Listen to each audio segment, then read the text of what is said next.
हस्तिनापुर के सम्राट विचित्रवीर्य की जब मृत्यु हो गई, पूरा हस्तिनापुर शोकाकुल था, शोक में डूबा हुआ था। दुख की एक घोर अंधेरी रात आ चुकी थी।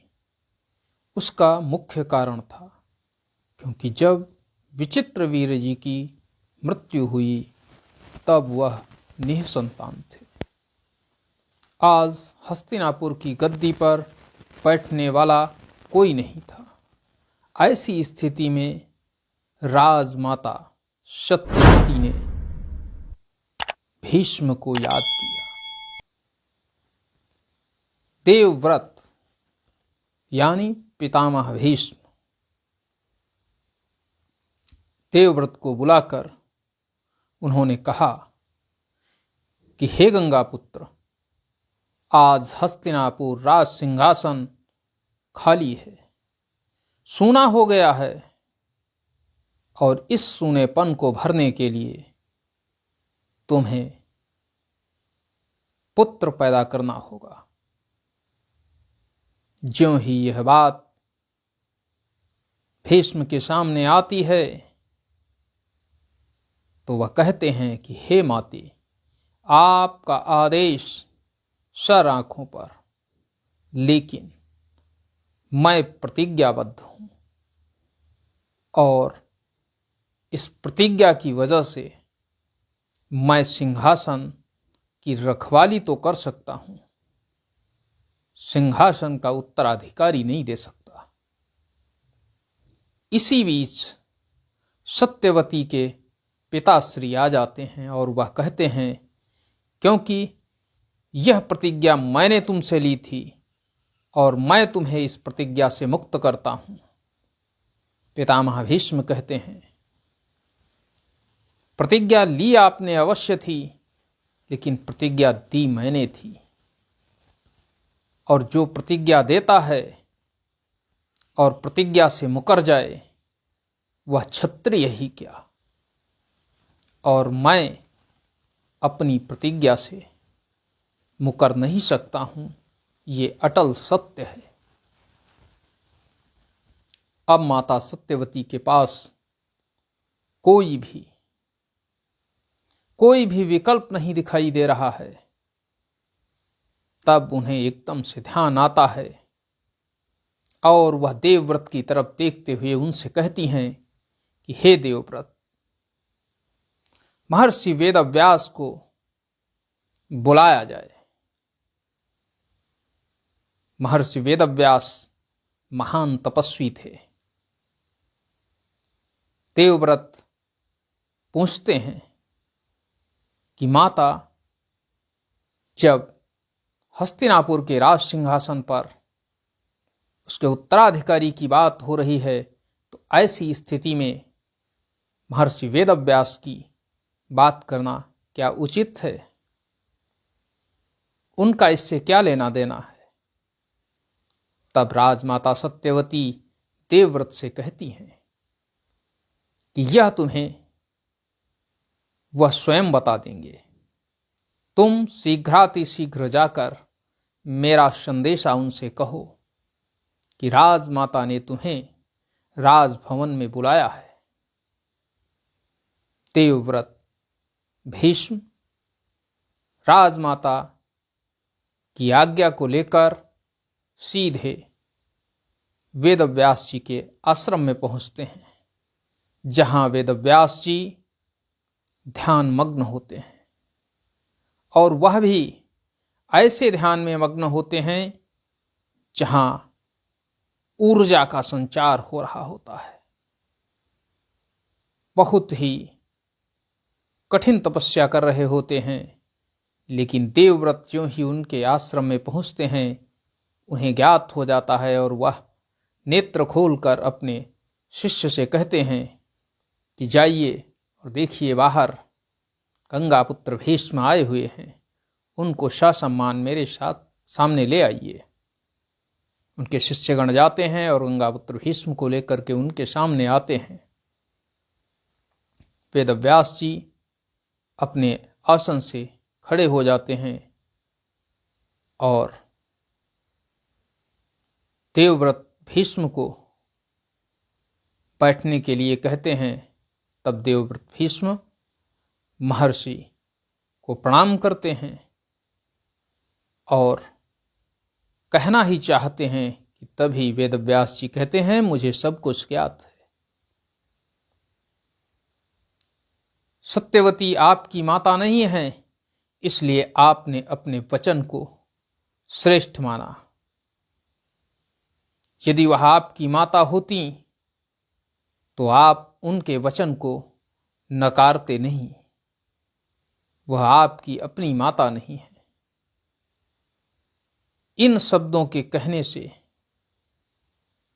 जहां भीष्म आहत हो रहे थे, लेकिन जो अगला शब्द उनके मुख से निकला वो ये शब्द था कि कोई भी प्रण या प्रतिज्ञा माता और मातृभूमि से बढ़कर नहीं हो सकती है। पितामह भीष्म ने वेदव्यास जी की तरफ कहा कि यह प्रण लेने वाले पर निर्भर करता है। वेदव्यास जी ने कहा, क्षमा करें, मैं कुछ ज्यादा ही गहराई तक चला गया था। मुझे शीघ्रातिशीघ्र प्रस्थान करना चाहिए। और वह राजमाता के सामने उपस्थित होते हैं आकर के। राजमाता वेदव्यास जी को लेकर अंतः भवन की ओर ले जाती हैं, अंतःपुर जहां रानियों का निवास होता है। और वहां जाकर के वो वेदव्यास को बैठाती हैं। वेदव्यास उनसे स्वयं को वहां बुलाने का कारण पूछते हैं। तो माता सत्यवती मौन हो जाती हैं। उनके मुख से शब्द नहीं निकल पा रहे हैं कि वो किस तरह से अपने पुत्र से ये कहें। तब वेदव्यास जी कहते हैं कि हे माते, इसमें मौन होने की कोई आवश्यकता नहीं। पिताश्री ने कहा था आपसे कि आप इस संपूर्ण आर्यावर्त की इतिहास की नींव बनेगी। और आज वो समय आ चुका है जब संपूर्ण आर्यावर्त की निगाहें आपकी तरफ हैं। हस्तिनापुर के राज सिंहासन और राजमाता होने के नाते आपका क्या आदेश है? राजमाता कहती हैं कि हे पुत्र, जब तुम सब कुछ जानते ही हो तो मुझसे पूछते क्यों हो? तब वेदव्यास जी कहते हैं कि यदि आप मेरी केवल माता होती तो मैं आपसे कोई भी प्रश्न नहीं करता, लेकिन इस समय आप सिर्फ और सिर्फ मेरी माता नहीं हैं, बल्कि आप राजमाता भी हैं। इस वजह से आपके मुख से ही आदेश होना चाहिए। तब राजमाता सत्यवती कहती हैं कि कुरुवंश को उसके उत्तराधिकारी की आवश्यकता है। गंगा पुत्र भीष्म के द्वारा उनके प्रण के कारण उत्तराधिकारी प्रदान करने में असमर्थता जाहिर की गई है। इसलिए ये मेरा तुमसे आग्रह है। मैं अपने ज्येष्ठ पुत्र को ये आज्ञा देती हूँ। तब महर्षि वेदव्यास जी कहते हैं कि हे माते, आपकी आज्ञा शिरोधार्य है, लेकिन मुझे 1 वर्ष का समय दीजिए, क्योंकि इस समय मैं उष्ण तप में जुटा हुआ था और उष्ण तप के कारण जो परिणाम आएंगे वह उचित नहीं होंगे। इसलिए मैं 1 वर्ष का समय आपसे मांगता हूं। राजमाता सत्यवती 1 वर्ष का समय देने के बजाय कहती हैं, मेरे पास समय नहीं है और मुझे आज ही उत्तराधिकारी के लिए तुम्हारी आवश्यकता है। माता के आदेश की अवहेलना नहीं करते हैं वेदव्यास जी।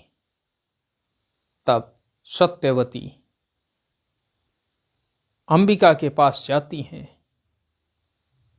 जो कि बड़ी रानी थी, महाराज विचित्रवीर्य की और उनसे कहती हैं कि वह महर्षि वेदव्यास के सामने जाएं और उनसे इस महान साम्राज्य के लिए एक उत्तराधिकारी प्रदान करें। सत्यवती की आज्ञा को मानकर जब अंबिका महर्षि वेदव्यास के सामने उपस्थित होती है तो वो वेदव्यास जी के चेहरे को देखते ही भयभीत होकर आंखें बंद कर लेती है, क्योंकि जब हम नेत्र बंद कर लेते हैं तब जैसा हम सोचते हैं वैसा ही हमें दिखाई देता है, क्योंकि हमें कुछ भी बाहर का दिखाई नहीं देता है। ऐसे ही अंबिका ने भी नेत्र बंद कर लिए। इस वजह से अंबिका से जो पुत्र उत्पन्न हुआ, अभी हम बताएंगे कि किस तरह से क्या हुआ। वेदव्यास जी बाहर आए और माता से बोले कि हे माते,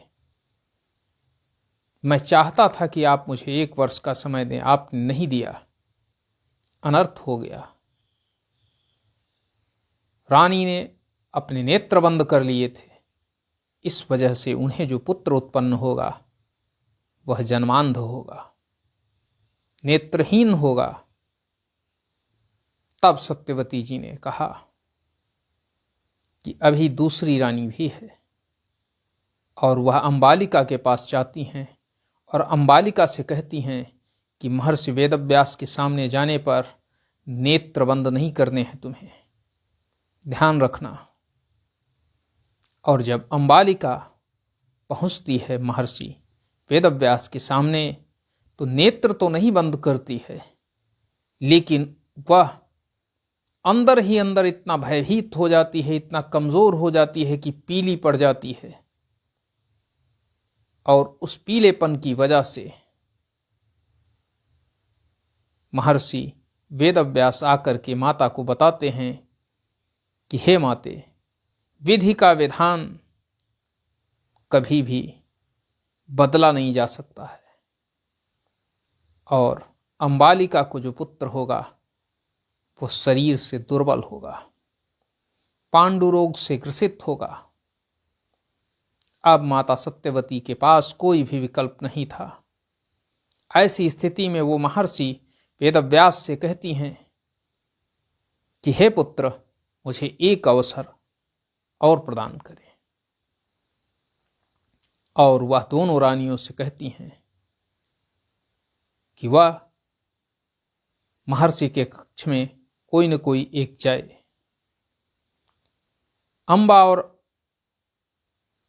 अंबिका और अंबालिका, अंबा तो पहले ही जा चुकी हैं पितामह भीष्म की वजह से। अंबिका और अंबालिका आपस में एक दूसरे से बात करते हुए कहती हैं कि मैं अब दोबारा महर्षि के कक्ष में नहीं जा सकती, मैं बहुत भयभीत हूँ। तब अंबिका कहती है कि मैं अपनी ज्येष्ठ दासी को भेज देती हूँ, और दोनों ही रानियां इस मत पर सहमत हो जाती हैं और अपनी श्रेष्ठ दासी को महर्षि के कक्ष में भेज देती हैं। दासी जब पहुंचती है तो दासी के नेत्र भी खुले हैं और वह भयभीत भी नहीं है। महर्षि जब बाहर निकलते हैं अपने कक्ष से, आकर के बताते हैं सत्यवती को कि हे माते, विधि का विधान मैंने कहा था बदला नहीं जा सकता है और नहीं बदला जा सकता, क्योंकि इस बार मेरे कक्ष में दासी पहुंची थी। दासी का नाम सुनते ही सिर पीट लेती हैं सत्यवती जी।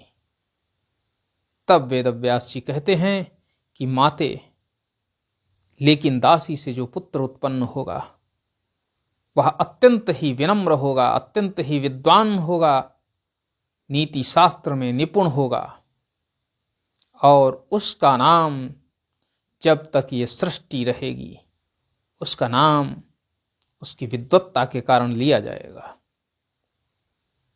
माता सत्यवती कर भी क्या सकती थी। वेदव्यास जी वहां से अपने आश्रम की ओर प्रस्थान कर जाते हैं। माता सत्यवती आदेश देती हैं कि दोनों रानियों और अंबिका की ज्येष्ठ दासी का भी रानियों की तरह ही उचित ख्याल रखा जाए। समय बीतने लगता है। 9 माह 9 दिन बीत जाते हैं। अपने कक्ष में राजमाता हस्तिनापुर के भावी उत्तराधिकारी की प्रतीक्षा में बैठी हुई है कि तभी एक दासी आती है और कहती है, राजमाता की जय हो। राजमाता एकदम से उसकी तरफ देखती हैं और कहती हैं कि दासी क्या समाचार है। तो दासी कहती है, राजमाता महारानी अंबिका के पुत्र उत्पन्न हुआ है। त्यों ही राजमाता के मुख से निकलता है कि उसके नेत्र कैसे हैं। क्या राजवैद्य ने उसके नेत्रों को देखा है। दासी मौन हो जाती है। राजमाता सब कुछ समझ जाती हैं, लेकिन कर भी क्या सकती थी। इसी बीच वह दासी को जाने का आदेश देती हैं और एकांत में बैठकर अपने भाग्य को कोसने लगती हैं। तभी दूसरी दासी आती है और कहती है कि राजमाता की जय हो। महारानी अंबालिका ने एक पुत्र को जन्म दिया है। राजमाता पूछती हैं कि वो कैसा है, स्वस्थ तो है। तो वह कहती है कि वह एकदम सफेद है, चंद्रमा की तरह। राजवैद्य को दिखाया तो राजवैद्य ने क्या बताया। तब दासी कहती है कि राजवैद्य कहते हैं कि वह अत्यंत दुर्बल हैं। इससे ज्यादा और कुछ भी नहीं कहा। अब राजमाता सत्यवती अपने उस भाग्य को कोस रही हैं। अपने पिता के द्वारा किए गए उस कृत्य को सोच सोच कर अत्यंत व्याकुल हो रही हैं। जब उनका विवाह महाराज शांतनु के साथ कराया गया और उनके पिता ने देवव्रत से ऐसी प्रतिज्ञा कराई कि आज हस्तिनापुर के लिए एक उचित उत्तराधिकारी मिलना मुश्किल हो रहा था, तभी तीसरी दासी आती है और वह कहती है कि महारानी अंबिका की श्रेष्ठ दासी की पुत्र पैदा हुआ है। तब राजमाता सत्यवती उस दासी से कहती हैं कि जाइए और उस दासी का भी रानियों की तरह ख्याल रखा जाना चाहिए, क्योंकि उसका जो पुत्र है वह भी राज परिवार की धरोहर है। ऐसा कहते हुए आदेश देती है। कुछ समय के बाद तीनों बालक बड़े होते हैं, शिक्षा ग्रहण करने योग्य होते हैं। तब पितामह भीष्म उनको लेकर के शिक्षा देने के लिए निकल जाते हैं और जब वह युवावस्था को प्राप्त हो जाते हैं तब उन्हें लेकर के वापस आते हैं। और जब वापस आते हैं तो वह अपनी अपनी विद्याओं में पूर्णतः निपुण होते हैं। जहां महाराज पांडु धनुर्विद्या में अद्वितीय योद्धा थे, उनके समय में कोई भी उनके जोड़ का योद्धा नहीं था, क्योंकि भार्गव परशुराम जी के द्वारा जो भी विद्याएं पितामह भीष्म को प्राप्त हुई थी वो सारी विद्याएं उन्होंने पांडु को प्रदान की थी। नीति में ऋषि वशिष्ठ और विश्वामित्र तथा बृहस्पति जी के द्वारा जो नीतियां प्राप्त हुई थीं पितामह भीष्म को, वो सारी नीतियां उनसे विदुर जी ने ग्रहण कर ली थी। धृतराष्ट्र शरीर से इतने बलवान हो गए थे कि वो यदि पत्थर को भी पकड़ लेते तो उसको एकदम चूरा बना देते, इतने बलवान थे। मित्रों, यह स्थिति उत्पन्न हुई और धृतराष्ट्र की जगह पर पांडु को राजा बनाया गया, क्योंकि नीतियां यही कहती थी। और सत्यवती ने यह निर्णय किया। पितामह भीष्म से जब पूछा गया तो उन्होंने कहा कि मैं सिंहासन की रक्षा का दायित्व तो संभालता हूं, उत्तराधिकारी चुनने का नहीं माते। इस कहानी को सुनकर के आपको ये एहसास हो गया होगा कि जब जब व्यक्ति हठधर्मिता के साथ किसी से कोई प्रण लेता है, तब तब उसके साम्राज्य के ऊपर जो संकट आते हैं उनके विनाशकारी परिणाम होते हैं। और ये वही धृतराष्ट्र है जिसकी वजह से संपूर्ण कुरुवंश समाप्त हो जाता है। महाभारत जैसा भयानक युद्ध होता है, जैसा ना कि पहले कभी हुआ था और न भविष्य में कभी होगा। इसलिए हमें अपने निर्णय लेने से पहले, कोई भी प्रतिज्ञा करने से पहले सोच समझ लेना चाहिए। और इसमें सबसे बड़ी दिक्कत कहाँ से आई? वह आई सत्यवती के पिता के द्वारा। आप अपनी पुत्री का, आप अपनी बहन का पाणिग्रहण करवा रहे हैं, उसका मतलब ये नहीं है कि उसकी भाग्य की रेखाएं आप बदल देंगे। इसलिए आप कोई भी ऐसा निर्णय ना लें जिस निर्णय के कारण भविष्य के गर्भ में जो पल रहा है उसका दंश तुम्हें भोगना पड़े। महर्षि पाराशर ने पहले ही सत्यवती को इससे अवगत करा दिया था। भीष्म पितामह को भी ये जानकारी प्राप्त होती है कि वेदव्यास जी उनके भ्राता हैं और वह सत्यवती जी के प्रथम पुत्र हैं, जिनका जन्म महर्षि पाराशर और सत्यवती जी के संसर्ग से हुआ। मित्रों, आज के लिए बस इतना ही। मिलते हैं अगले दिन अगली एक कहानी के साथ, ऐसे ही रहस्यों को आपके सामने रखने के लिए।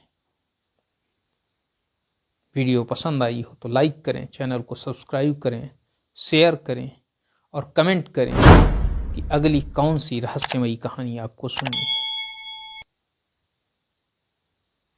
मिलते हैं अगले दिन, तब तक के लिए जय हिंद, जय भारत, नमस्कार मित्रों।